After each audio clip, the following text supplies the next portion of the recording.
Today we're being joined by the Sandringham Dragons co-captain and potential AFL drafts prospect, Brodie Findlay. Brodie, thanks for coming on, mate. Oh, thanks for having me, Coop. Really appreciate it. If there's any time, tell us a bit about yourself, what got you into footy and what type of player you are. Head co-captain of the Drags, ruckman. So, played ruck my whole career pretty much. Yeah. And I started footy when I was about 8 years old, I guess, just down at the local club, and but mainly focused on basketball up until about maybe 2.5 years ago. Okay. Decided to pick up basketball and throw everything in, and just been focusing on that since. That's good. So obviously you're making the leap from basketball to footy, Brodie. Was that a tough decision to make, or was it something pretty simple to make? Oh, yeah, it was pretty tough because, like, a lot of really good friends, I knew through basketball, and I'd see them always basketball. But it kind of worked out in the end, I was never really going to go anywhere. Like, I was all right, but it wasn't great. So, I thought footy, still got heaps of friends in footy. If I give that a really good crack, I might have a better chance. So, just decided the decision, it was pretty easy, but yes, kind of hard, I guess. That's good. Is leadership something, Brodie, that's always been something that you wanted to get into, or something that you have previously been into in basketball? Because obviously, being a few years into the Sandy Dragons, obviously being a co-captain must be a good honour as well. Look, I mean, leadership, I haven't always been that. When I was younger, I never really got in any sort of leadership roles or anything like that. And then last year of junior footy, I ended up being captain of the under-17 down at Morty Bray, and I really enjoyed it there. And then last year, first year at Drags, a bit hard because I didn't play games, didn't have much of an impact, I guess. So, it really showed too much leadership in this preseason. Definitely a goal of mine to, aim for that and try and, I guess, come in the leadership group. And lucky enough, I was. So, it's good. That's good. How was your reaction to being told in front of the group, I assume, or individually, that you'd be a co-captain of the Dragons? I mean, it was a bit of shock. Something I've been striving for a few years now, but to finally have it official, it's pretty good. Yeah, so it was at the players camp a couple of weeks ago, and on the Saturday night after the first day of the camp, Rob, the head coach, pulled me and Levi aside, and he was know that we've both come 1 and 2, decided to have both of us, and really good. And then the next morning it was announced to the whole group. Yeah, it was really good to see all their reactions. They were all pretty happy and up and about it. So it's just a bit of a shock, but really good. Yeah, that's obviously good to hear. As you said, obviously last year, as you said, it wasn't your best football year for the Dragons, but to get put into this position and be having the confidence from teammates and everyone that voted must be make it more proud to show that you have got those traits, because they wouldn't just vote you in for the sake of it. Yeah, it's definitely good. Last year, it's hard in this sort of program in terms of you're always stressing about whether you're going to get picked the next game, and sometimes that can hurt your confidence a bit. Just knowing that the boys backed me in and really thought I was good enough to be a leader, it's just put a lot of confidence behind me and made me feel pretty good about what I've been showing and what I can show, sort of thing. So it's just it's definitely helpful in terms of that. That's good. So obviously Levi Ashcroft, people that obviously will know that Ashcroft name, obviously with his brother Will, obviously when he was at the Dragons as well, now going well with the Lions. Obviously Levi, someone that's touted a lot highly this year. How good of a footballer is he? And have you had the chance to see Will play as well? And who would you think is going to be the better player long term? Oh, look, I've played with Levi, obviously this year, and trained with him all last year, and he's a fantastic player. He's really hungry for it as well. It's good because sometimes the higher touted blokes can kick back a little bit during training, but he's always training his ass off every chance he gets.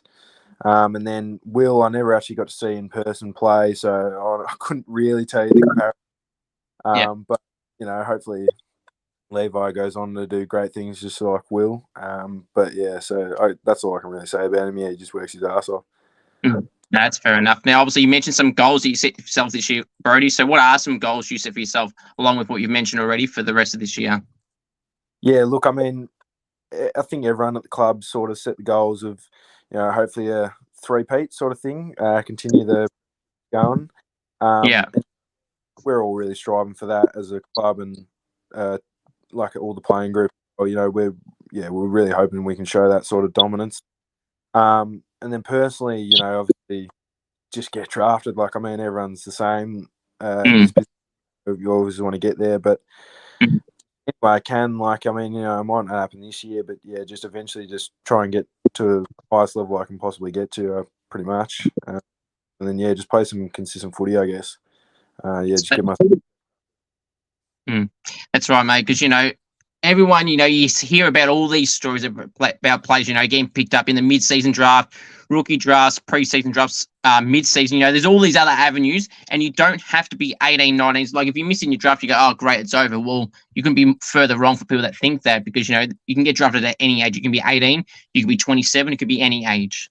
Well, Yeah, within actual realism, but yes, any age. Yeah, exactly right. And for big boys like me, it takes longer to develop, and sometimes you hear some stories where blokes get into, in my position, they get into the league at like 5, and but yeah, so just try and get there any way I can, I guess, and just try to play a high level. But yeah. That's right. Now, obviously playing in the ruck, Brodie. So, what would you say some of your biggest strengths as a ruckman / footballer? I'd say probably my number one strength is my tap craft. Like, I think, and the coaches have been pretty impressed with it so far. But yeah, just being able to give the midfielders best opportunity to ball first, and I think that greatly helps our team in terms of clearing, being dominant in the midfield. Apart from that, I think my strength, obviously, like you see some ruckmen that are a bit skinny of age, but I think at the moment I'm pretty good size. Like, and I've been working on that last couple of years in terms of putting on. So I think that's also a big plus. And yeah, I think I got good skills. Like, I think my skills in general, like my kicking as well. Like, I normally back myself in to hit some of the harder kicks. I mean, it's a lot easier to give it to the fielders to deliver the ball, but I also back myself to hit those sort of kicks as well. But yeah. That's fair enough. I mean, yeah, in versatility, Brodie, you should be aware, is obviously important these days. Obviously, you can be very dominant in one position, and you can still be versatile while playing the one position. For example, as a ruckman, I suppose, you could have your tap work, your around the ground work, not just centre backs, everything. There's always these other versatile utility traits that you can bring, and that's what clubs in particular look for these days. It's not that just these players that can play one spot or one specific type of player. You know what I mean? Yeah, no, exactly right. And we're working on getting my forward craft a bit better the last. Yeah, now it's just a bit of opportunity. If I get down there, I just got to make the most of it. But yeah, no, we've been working on a second position for a little bit now. But yeah, that's good. So obviously you mentioned the club going back to back in the boys' side of things the last few years and going for that three-peat as you mentioned. Why are the Sandy Dragons so strong? So I had a few of the Sandy Dragon boys and girls on last year, and obviously club has been very strong. Why do you feel the club has been so strong for as long as they've been so far? I think it's our region. I mean, we're pretty blessed, to between us and Dandenong, we've got the biggest region in southeast sort of footy, and just the past year levels over the last 3 or 4 years has just been really strong in terms of depth. Like, I know this year, obviously but I thought we easily could have had about 80. Easily could have played games in the Coast League this year. I think we're just pretty blessed at the moment in terms of talent and depth. But yeah, that's good. Obviously, round one, obviously Brodie started yesterday for you guys. Must have been pretty good to start the season off how you did. Yeah, no, really happy with it. I mean, they came to us that first quarter. They came at us really, really hard physically. They got ahead of. I think we responded really well in the second quarter. But we're expecting teams every single week to give us our best. Considering we are the years, they always want to come give us a good crack. So we were prepared for that, and I think all the boys really did well, and we held out well. That's good. Obviously, you mentioned too about going back to back. Who would be some sides overall throughout the year that you feel are some other strong contenders in the coach league? Obviously, some clubs, as you know, they fluctuate a little bit, where you guys have stayed up there pretty well. Who are some teams that you feel like are going to be in that same position to you that you? Well, obviously, everyone is a tough touch, on their day. But who's some other clubs you feel will be strong this year? Oh, I mean, it's hard to go past Oakley, Dandenong, and East. They're normally always really good, tough games, and then you even got some country teams like I know GV have some really good players, same as Murray. Going to be a very difficult year to get through it, but I'd say probably. I think in my opinion, I think it's probably going to be the biggest opponent here. They've got some great players, and Josh Smiley and Christian Hayes and all those sort of boys, and so I think it'll be a task. Absolutely, yeah, that's definitely true. Now, I know this is a while away, Brodie, but because you're on right now, I might as well ask this now. It's well into the start of this year. Only just started, as you mentioned, round one. But who are some people, just in general, don't necessarily be from Sandy, that you feel are some of the top draft contenders in the men's side of things this year that some people should keep an eye on? Or was there even some smokies that you feel that could rise, not necessarily maybe pick one, but like up in the rankings? Yeah. Well, from Sandy, I think there's 4 that have thrown around a fair bit, which is, it's Murphy Reed, Levi Ashcroft, Luke Traynor, and then you could have like Sam Marshall, Nathan Salzberger. They're all, really highly touted and good players, and right. So, and then I think smokies for us, Josh Dolan. I mean, he's a great player. Brian Grammer, bit under the radar at the moment, but he's a gun. I think also Adrian Cole. He's same. He's a key defender. He's just a specimen, I guess, athletically.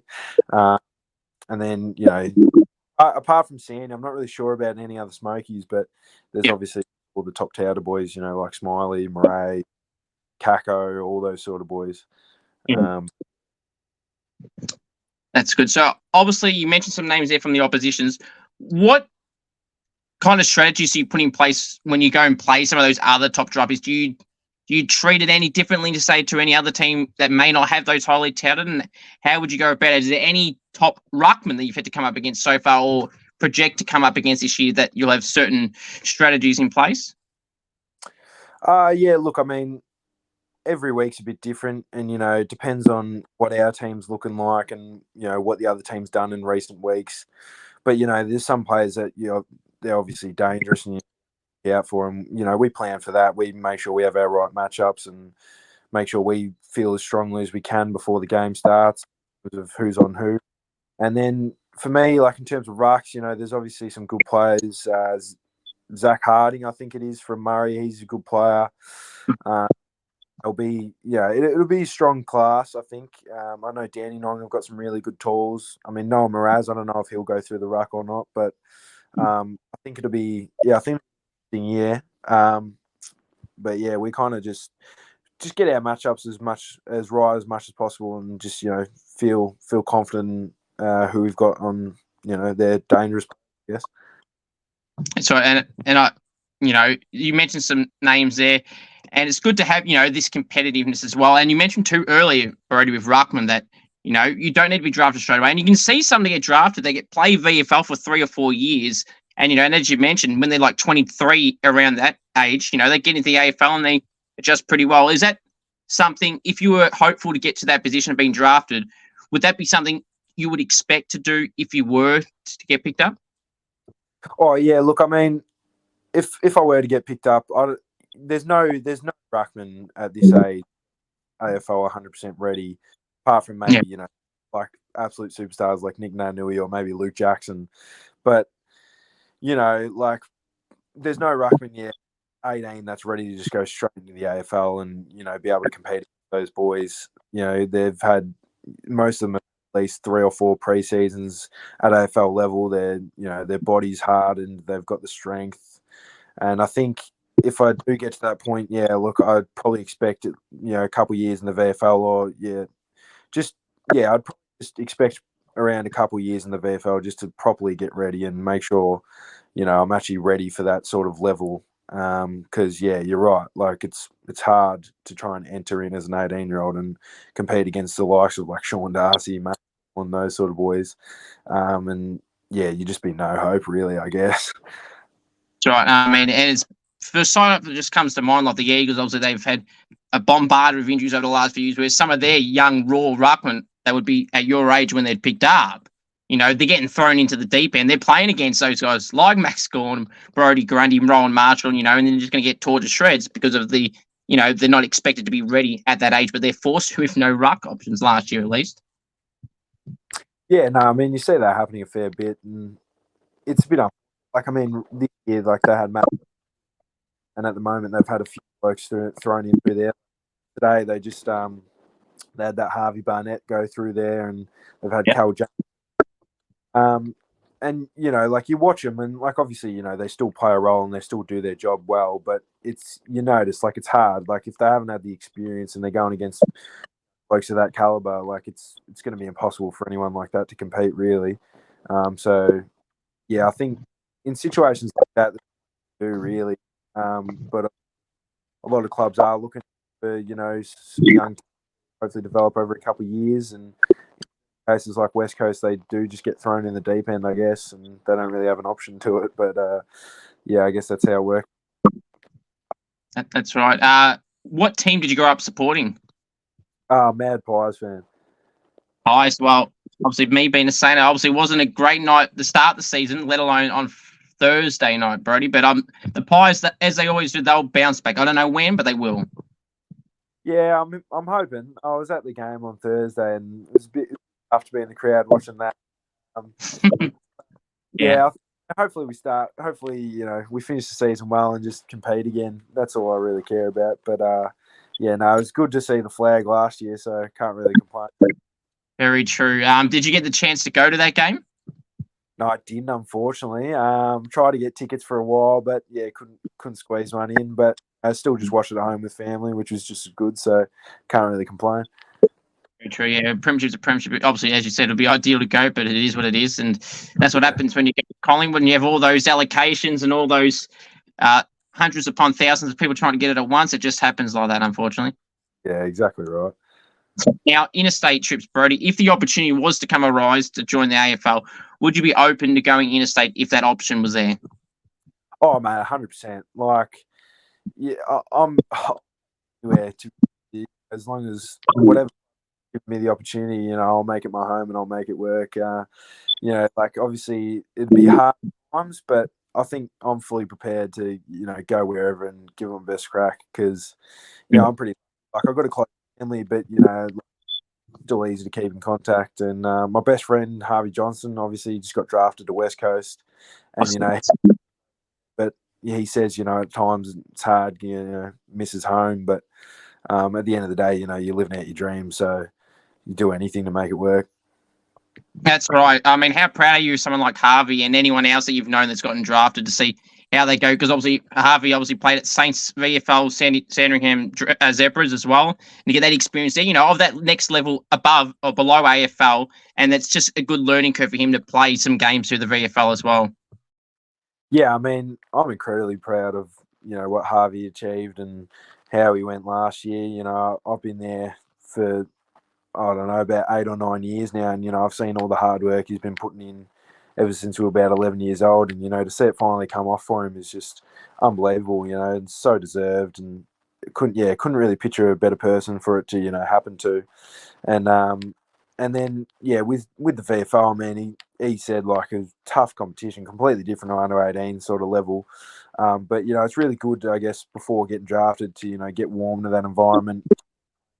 Blokes a lot older than you, because when you get drafted, you might not play AFL, but you still play seasoned sort of veterans or that are about 28. Could be 6 years older than you, or whatever. But so I think it'd be a good experience for anyone to sort of get that sort of taste before getting drafted. That's right, yeah. And obviously, probably playing the waffle at some point. But we mentioned about the Eagles before with the injuries they all have. Who know, and see how the form goes with him, Harvey in particular. Well, you never know what would happen. We'll obviously see over time. Who are some of your favourite teammates, Brodie, at the club? At the club, I love all the boys. I get along really well with a lot of the boys, but my best friends that I've probably known before Dragons and those sort of boys that come a bit closer during the program is Jack Cheap, me and Levi get along pretty well. But yeah, I'd say like Owen Bader, Max Holt, another 19-year-old. He's coming back from injury at the moment. Yeah, but those sort of boys that I've just known for a while before footy, just relationships just got a bit better throughout the program. But yeah, overall, I get along really well with all the boys.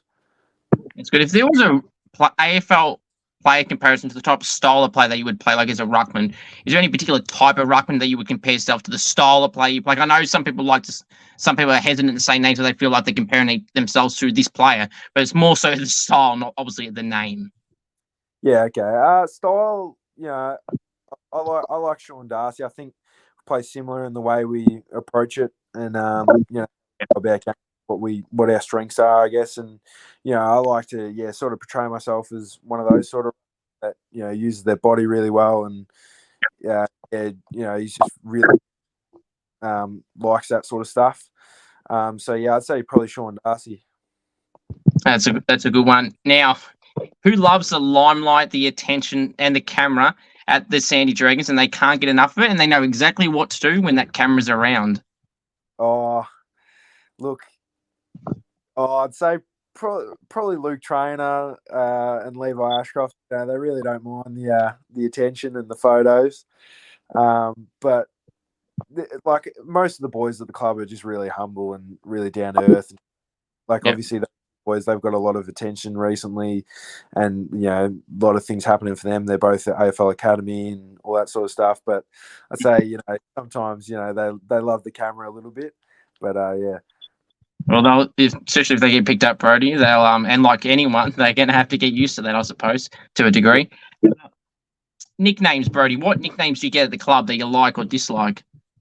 Oh, look, I think I got about different nicknames down there. Most of them created by Harvey, funnily enough. Findles is one. Okay. And then I get like Kit Kat, Kitty. Just some of my mates call me Findle, Spring. Just some random ones like that. Just anything that rhymes with Findle much just kind of gets thrown in. But and one. Yeah, no, I was going to say that, Brodie, because I was going to say there's a lot of random ones in there. And Kit Kat, just because you mentioned Kit Kat, did you actually like Kit Kats? It actually, funnily enough, has nothing to do with the chocolate. It's a very long story, and don't really want to get into why I'm called that. But no, it's just it's a funny thing that that's something in the Kit Kat. No, that's fair enough. Any outside of footy interests that you have? Yeah, I mean, still like to keep up with the basketball, just watch a bit of NBA. But at the moment, probably golf. Like I love my golf. Not great at it, working on it, get better. But love golf as off field sort of stuff. It's good to mind off footy, I guess. Yeah, that's good. Any holing ones ever? Not the putt golf, the other one.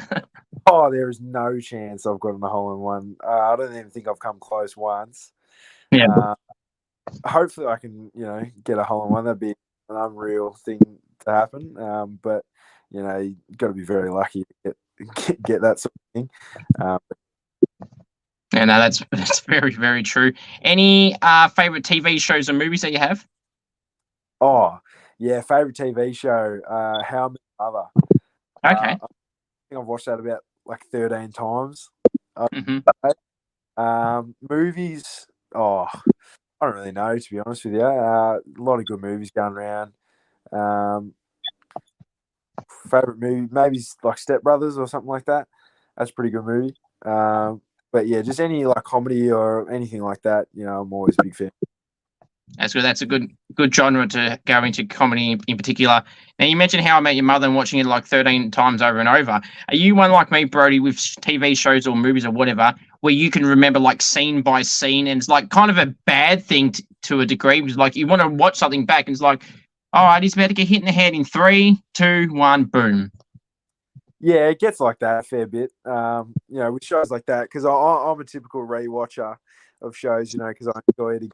But yeah, sometimes I've got to give myself a fair bit of a break from watching before I start again, so I can try and forget. But yeah, you watch it enough times, you kind of remember a lot of. But if it's a good enough show, you still enjoy it. Absolutely. Now, what do you feel is the best individual game, Brodie, you've ever played in at any level that's kind of got you into the spot you're in now, or just one that just really sticks to mind? It would have been last year. It was a game for my local club, Volta, and it was, I can't remember. It was against Ormond. I had 20 touches and 97. And I think coming to mind, that's probably the best game I've played. But yeah, What was that, 97? Did you say fantasy points? 97 hitouts. Oh, flip. Okay, so I cut out for half a word there, so I lost track of which word you were saying. 97 hitouts. Just a lazy 97. Yeah, it was one of those days. A lot of the gave me shit saying you couldn't have had 3 more to get to 100. But I had 97. It was just a wet game on a Friday night. I think there was total like 120 something stoppages, and I managed to win. The most of them, which worked out really well. And it helped get my name out there a little bit. And then I got selected for Drags next week. But yeah, I think it's by far the best game I've played. Yeah. Absolutely. No, I mean, that would definitely get you recognised, from any point of view. That's pretty bloody impressive. And even these days, with all these, social media pages where they just record these random stats and that, I'm sure you may. Did you ever get to feature on any random page like that? Yeah, so luckily enough, my club last year we had Premier Data go through all our games. Yes. And I knew I had a good game, but I didn't think too much of it. And on Monday game, I was just sitting at school, and I thought, I'll check my stats, see what I got. And when I popped up with that, I was a bit shocked, because I thought surely that can't be right. But yeah, it definitely helped. Like, I mean, got on there, got a page for a few days and all that sort of stuff. But I was lucky. Yeah, I was lucky there was actual proof of the statistics. So yeah. No, I know that very well, Brodie. Obviously, you say you've done something and someone says, no, you didn't do it. Oh, you're full of shit. There's no proof. Well, there's your definitive proof right there. Yeah, it's a good feeling. Absolutely would be. What's the best goal you've ever kicked, Brodie, at any level, at any point? It can be a practice match, it can be a real game, it can be training or anything, mucking around with a friend. What's the best goal you ever got? Best goal in the game, I probably, like most of my goals I've ever kicked are kind of basic set shots, but best goal I ever probably, I think it was maybe under 14 or 15s, and I think I kicked like 5 for the game, but I kicked the last 2 goals to win us the game. The last goal I kicked was a set shot snap from behind the point post, and aim in the end, which was, for me, it was pretty out there, because I wasn't really known for the flashy sort of snaps and that. So I'd say that's probably my best goal, I guess. Gee, if you don't, I mean, people can think of all these examples of goals they have got or would want to get. You can't get much tighter of a spot than that. Yeah, it was pretty freakish. I mean, I kind of just went back and didn't really think about it. I just touched it on my boot, and luckily went straight through. That's good. I was actually, funnily enough, my next question was going to say, if you could best describe the best goal you would love to get, no matter how unrealistic you'd want to be, what would it be? But I suppose you've kind of done that, or is there another one you would love to do? It can be unrealistic, but it can be realistic, whatever one you want. Oh, look, I mean, it was good to take the mark and have the set shot, but if you had a play like that where it's in free play, and let's say break a tackle or two, and then a snap on the boot, that'd be pretty unreal feeling. Don't get that opportunity too much as a ruckman, but if I was, that'd be pretty unreal. That'd make it even better just being a ruckman. I mean, you're not a small player. I mean, yes, it'd still be good regardless, no matter what position and height and all that you are. But for a ruckman, that'd make it more impressive because, from a public point of view, they would not expect a ruckman to do that. Yeah, exactly right. I mean, look at Sammy Draper last year. I mean, his goal was thick, and if it wasn't for Ashcroft, he probably should have won goal of the year. But yeah, I mean, something like that. If I pulled off something like that, it'd be unreal. Now, go to goal celebration, Brodie. Do you ever go to goal celebration? If so, what is it? And if not, is there any in the back of your mind that you've got in your back pocket? I actually don't, but I was speaking to Ned McGuinness about this on Friday night, and we were just talking about how both of us need to actually get a goal celebration because we're both pretty basic, just get our finger point or just, fist pump or a bit of a double cobra, I guess, sort of thing. But yeah, I don't really think too much about the goal celebration. Can't be too fancy with it. I'm not some of those smaller forwards that give a lot of thought into it. But probably should get a better one by now. But yeah, that's fair enough. I mean, it was funny. Someone recently from Perth was speaking to, and one of her teammates was, trying to pump her up to tell her, you're going to be. You mentioned the word nice and basic. She was nice and basic. She said her go to goal celebration at the time was just like a thumbs up. And I said to her and her teammate, we were telling, no, you got to change it up and do something. And we come up with this one where she'd have to do the double cobra, and she got a goal last weekend the couple of days after I spoke to her, and she delivered on that. So, is there any that you would consider doing if you next game you get one, whenever that is? You can throw us some suggestions, and I'm sure I'll try and remember them and give them a crack. But to be honest, yeah, I can't really think of any real ones, to be honest. That's fair. Well, you mentioned the double cobra. That's probably one, I guess. It probably also does depend on the margin, I guess. If you're down by 50 and you're doing that, it might look a bit different. But yeah, but probably that one. Maybe, I don't know, like an aeroplane. Someone's recently in my goal kicking challenge has done with some players. They brought out an aeroplane with the arm wings out and going around in a circle. That might be one. That might be a bit cringe, maybe, but I don't know. But that one. The one hand one like that. That's a kind of nice and basic. It was something, I suppose. Something that's not a thumbs up, pretty much. Yeah, I'll do better than a thumbs up for sure. There we go. That's the challenge. There we go. Hopefully the next goal's this week, Brodie. Exactly. Now, mark or goal of the year. Which one would you rather do and why? Oh, be pretty hard to go past mark of the year, to be honest with you.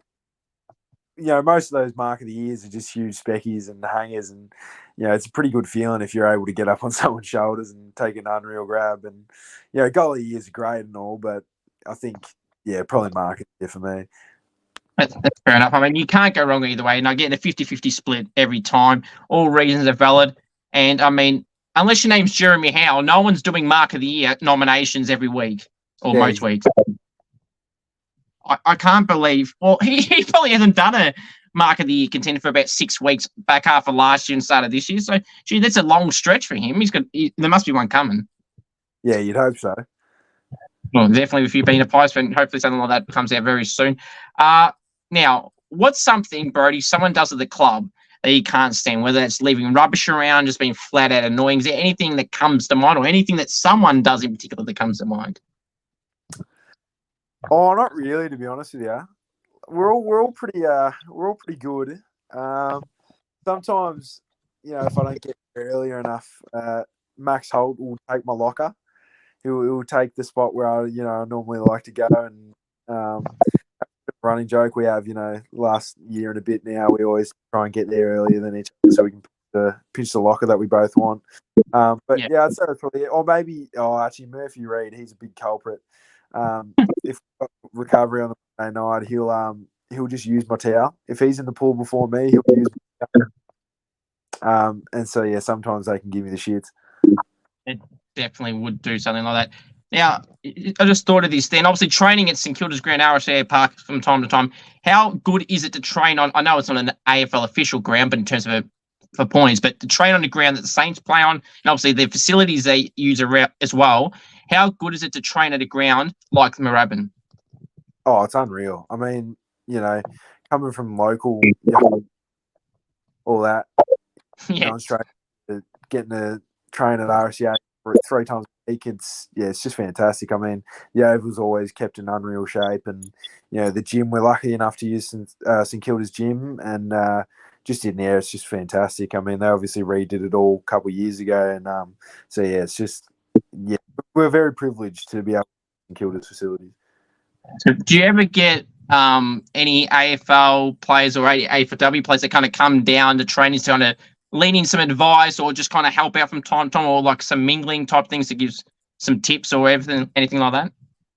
Not really. I mean, not from saying, but last year for a few weeks there, we had Jack Ginnivan come down and help out for a few. I think he's trying to get into coaching a little bit. But so he was down for a shout out our coach Rob and help for a few weeks there, and it was really good to have him down there and give his perspective. Obviously, being a premiership player now, but also just being in the AFL for a few years and being successful, it was good to have him down there. Apart from that, we haven't had too much advice players down to help out, but no, overall it's still bloody good. It's true. I mean, now you speak of Jack Ginnivan. It's funny that you mentioned him being an advised person. How were you when he jumped ship? Oh, I mean, I was pretty annoyed, but also at the time, I knew when he was gone that meant we were going to get Lockie Schultz, and I think Schultz is a great player, but I mean, obviously it hurts because Ginnivan's a lot younger, and I mean, he's killing it at Hawthorn right now. But you kind of expect with situations like that. I mean, I think there was some off-field stuff or whatever going, so I wasn't too surprised when he decided to jump ship. Yeah. Obviously, as you see, Lockie Schultz, from an overall competition point of view, obviously not at Collingwood or when he was at Freo, but he's a bloody good small forward, or medium-sized forward as well, that doesn't get appreciated, I feel, as much as he really should. He's much better than what people think he is. Yeah, I mean, every club has those sort of players that, do all the or do the small things that nobody really notices. But, I think Lockie Schultz is a great player. And, at Fremantle, I loved him at Fremantle. He was really good. Just great for a goal and his forward pressure. That's right. And that's why I say about earlier about, versatility, Brodie. And obviously he's got the goals, he's got the tackling. He actually gets a lot of the ball, well, at least at Freo he was anyway, getting 15, 20 touches a game most of the time. And as I said, that versatility is very important and something that he definitely has. Who would you say, Brodie, is the toughest opponent you've ever had to match up on at any level? Is there any particular name that comes to mind? If not a player, is there a team? I think in terms of player, I mean, last year I played Lockie Smith, just got drafted at Western Bulldogs. We played him out at Gippsland, him and Reid, and they were both the Vic Country ruckman last year. They were just some really good players and real tough competition.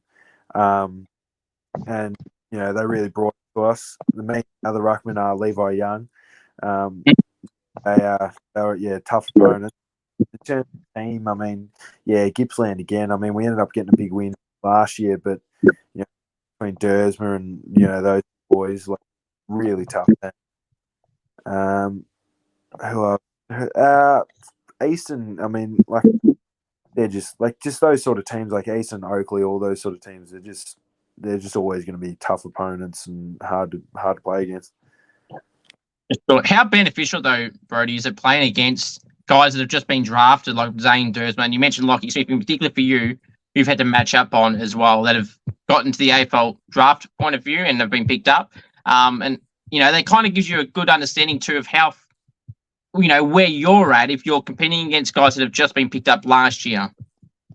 Yeah, no, you're exactly right. I mean, after that game, it was good because I was able to down and look at, I knew he was a strong player and I knew he was a draft, and it helped me realize what I could have worked on, how I could have approached things differently, and obviously he's great competition, so you can't get too down on yourself if you got top you are, but it's also it gives you a hand in terms of figuring out what you need to do, what could get next level, I guess. So now, have you ever had any AFL playing interactions as a fan, Brodie? If so, were there any memorable or forgettable moments? One time I reckon maybe like 4 or 5. I was at this Collingwood Members Day, and down there. And my favourite player, growing up, Dale Thomas. And Okay. I went up to this, tape. It was him and Paul Meadows. I got him to sign my hat.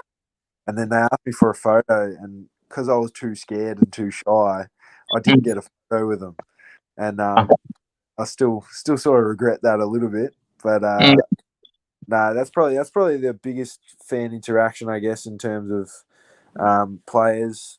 Yeah, I haven't, but yeah, that was probably one that sticks out the most. That's fair enough. I mean, I know full well, and I know people that have been in that position, maybe at far or maybe young as well, but even some people that would be, around that 18 mark that are still, even people older, that even sometimes when I go up to a player, I'm more nervous. Like, if it's a virtual thing or if it's a message or something, you're all cool. But as soon as you see them, you're like, shit. Like, you plan in your head, you go, yep, I want to go ask them for a photo today. Then the moment when you get there, I don't know. Like, you're questioning yourself whether you're going to ask them, like you mentioned then, albeit a long time ago. But you know what I mean? No, I get you. Like, sometimes a bit frightening, just up close and personal. But yeah, like, not too bad nowadays. I don't ask too many players for photos nowadays. I think once you get probably don't need to be taking photos with players. Fair enough. Now, some fun facts about you, Brodie, that people may not know about you. Oh, Jesus. Pretty basic bloke. I'm a little bit in terms of what it comes to. I really like Star Wars and Marvel and funnily enough Harry Potter, all that sort of stuff. Yeah, I'm probably just a big nerd in terms of stuff like that. And then probably another fun, like at the moment, I work as a welder. Okay. Also, that's I guess a fun fact. So at the moment, I'm doing like metal fabrication, and I'm a welder. Yeah, I'd say that's probably it. I'm pretty boring person, to be honest with you. I don't got too much going on. That's fair enough. I mean, some people say the same thing, but that's not always the case. But that's okay. Now defenders, Brodie, I feel like they deserve a bit more love and attention than what they actually, from a public point of view, in particular, and an AFL, AFLW level. Obviously the Brownlows centered towards mids and rucks. Slowly, in terms of Gawn and Grundy, guys like that start to get votes in that. And the forwards obviously got the Coleman and then the Brownlow for the mid. So do defenders deserve their own official title as well from a public point of view at those levels? Yeah, I mean, look, I think they do. You see it every year. Like, you're right. Like, the forwards, they have the Coleman. Brownlow almost always goes to a midfielder. And I think, the defenders, you can earn all Australian jackets, that sort of stuff, but I think they should probably have their own specific award. I know defenders that get a bit riled up about it because, they're the unsung heroes of every team. But I definitely think there should be an individual the best defender of the year. That's right. Yeah, there definitely should be something like that. Now, this is where some teammates' hearts may be broken, Brodie, and some teammates may like you more and more. So, who's the best chatterbox of the club? Chatterbox. Oh, there's a fair few. I'd say Harry Oliver's pretty good. He talks a fair bit. He's good at that. He's good like that. Pretty energetic. And then some other boys. Braylon McKenzie, he talks a fair bit. Harry Armstrong or Taj Houghton, they both chirp.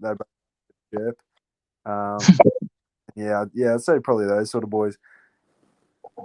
Yeah, that's fair enough. Now, if you were stuck on a deserted island with teammates, Brodie, who would you want to bring and not want to bring, and any particular reasons why you would or wouldn't bring someone?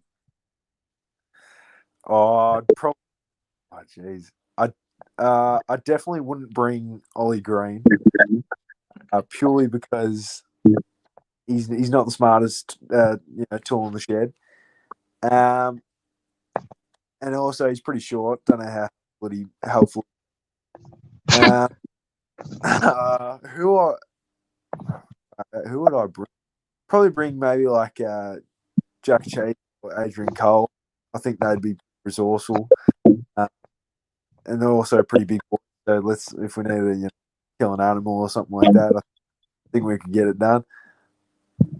And that's fair enough. And that's what I mean. You need all these people with all these particular traits, some people, I think when I first started asking people this question, they would just always say they're best mates at the club.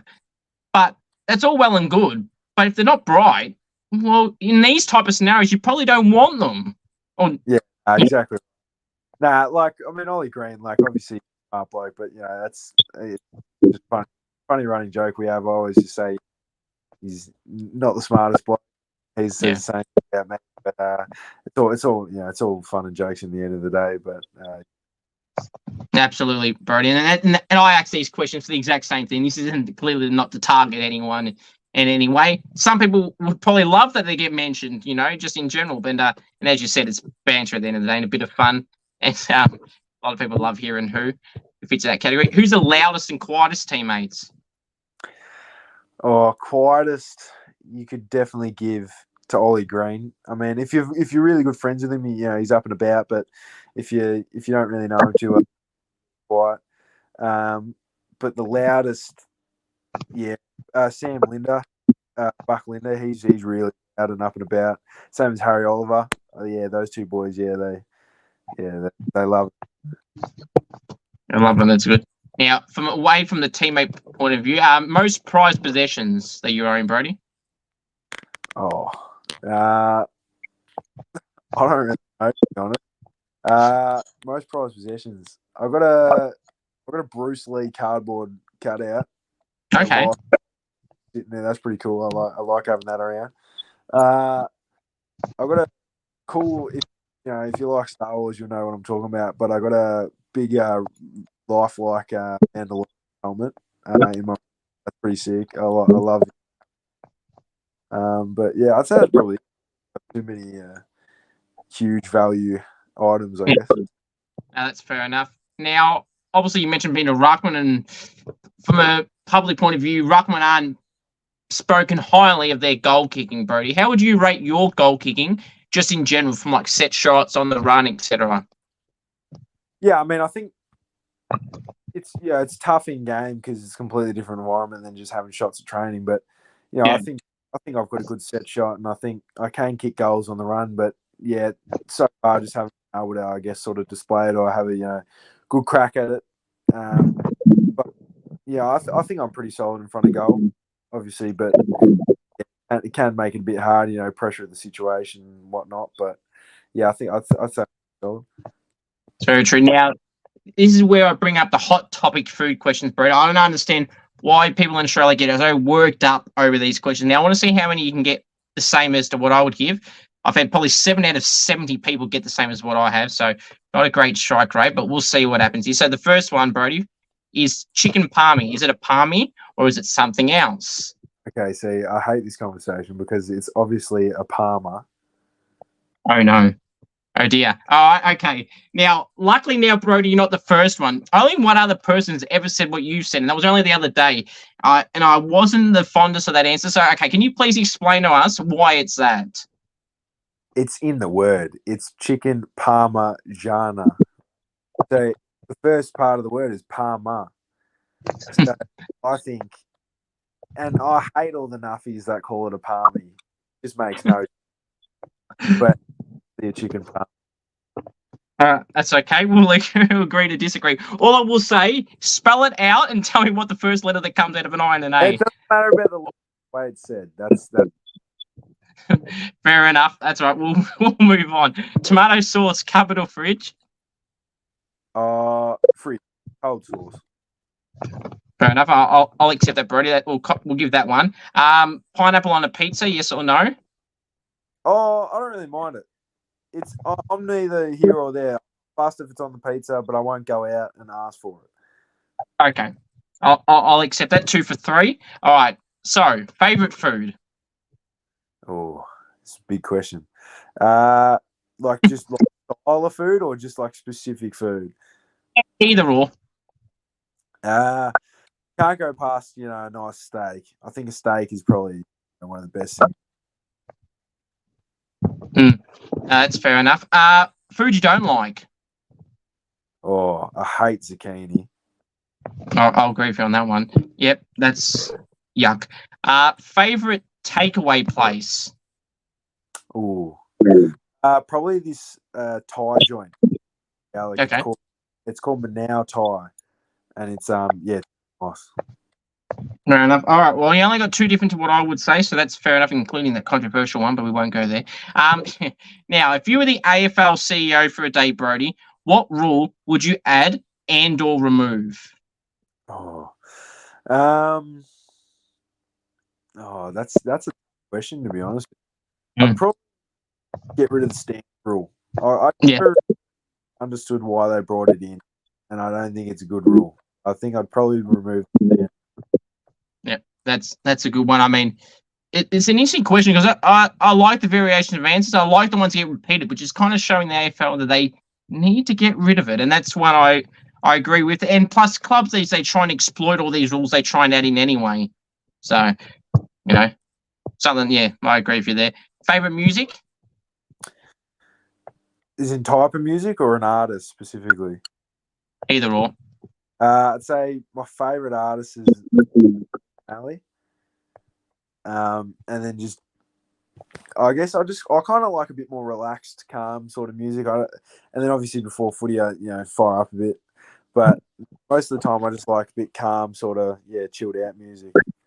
Yeah, no, that's fair enough. You guys just going to mention game day superstitions? So have you got any game day superstitions? Oh, nothing really. Like I'm pretty relaxed, and I don't want to be too specific with what I'm doing. But I'll always on the car ride, AC. Okay. I have a select like five songs that I always play on the car ride. And apart from that, nothing really. Keep it pretty simple. Oh, that's fair. So I've got a few more for you, Brodie, so do appreciate coming on, mate. Jumper number. What jumper number do you wear? Is there any meaning behind and significance behind the number, or was it just given to you? How did that come about? So I wear number 24. Last, I think, 3 years now. Nothing specific about it, really. I just got given it. 1 year I had 23, and then, the next year I tried 3 again. The jumper was too small, so I just took 24. And, I mean, it worked out pretty good. Like, one of my favourite athletes of all time is Kobe Bryant. So, I mean, 24 worked out well. But, there was nothing specific at the start. I just, enjoyed the number. That's good. Any personal footy accolades or premierships that you had in your time throughout juniors all the way up until now? Never had a premiership. Okay. 0 for 3 in terms of premiership in my football career so far. Awards again. Ruckman. We don't get too recognised often. So nothing really major. A couple most. Basketball won a few MVPs and stuff like that. But football, nothing too much. That's fair enough. I mean, those awards you mentioned, MVPs and stuff like that. I mean, they're still good awards. Yeah, okay, they're not the BNFs or whatever, but some people I feel, and some people have said this, that they value some of those other awards more than they do at best and fairest because they feel like, you've been valued by a select group of people that's within the club. They feel that's a bit more important than, say, an umpiring set of votes. Yeah, I mean, and, the umpires in gym level, especially, I think it's hard not to focus on the blokes that if you see them go and kick like 5 goals or whatever, it's hard not to vote them. And, as a ruckman, you don't do anything too flashy, really. So, it's kind of hard to get the recognition from the umpires, I guess, in terms of, hand out plays. But, look, I mean, awards aren't really, they don't mean to me. I can't, and, just me playing decent individually and... Yeah, no, that's absolutely fair enough. So last one, Brodie's pressure coming on. A dream scenario for you this year, Brodie. If you can map out a dream scenario for you this year, how would you love this season to pan out? Oh, I think, like I said right at the start, I think, finishing off the premiership this year would be a great way to go out. To become a premiership captain of Drags would be honestly just something I didn't even think I could, ever do. Hopefully at the end of the year, just get drafted. Brodie, nice and basic, but I love it. Hopefully that 3P happens for the club, and I tell you what, if the season starts how it did on the weekend, that would be a good chance again. Brodie, a real pleasure coming on, and all the best for the rest of the year. Awesome, thanks, mate. Thanks for having me on.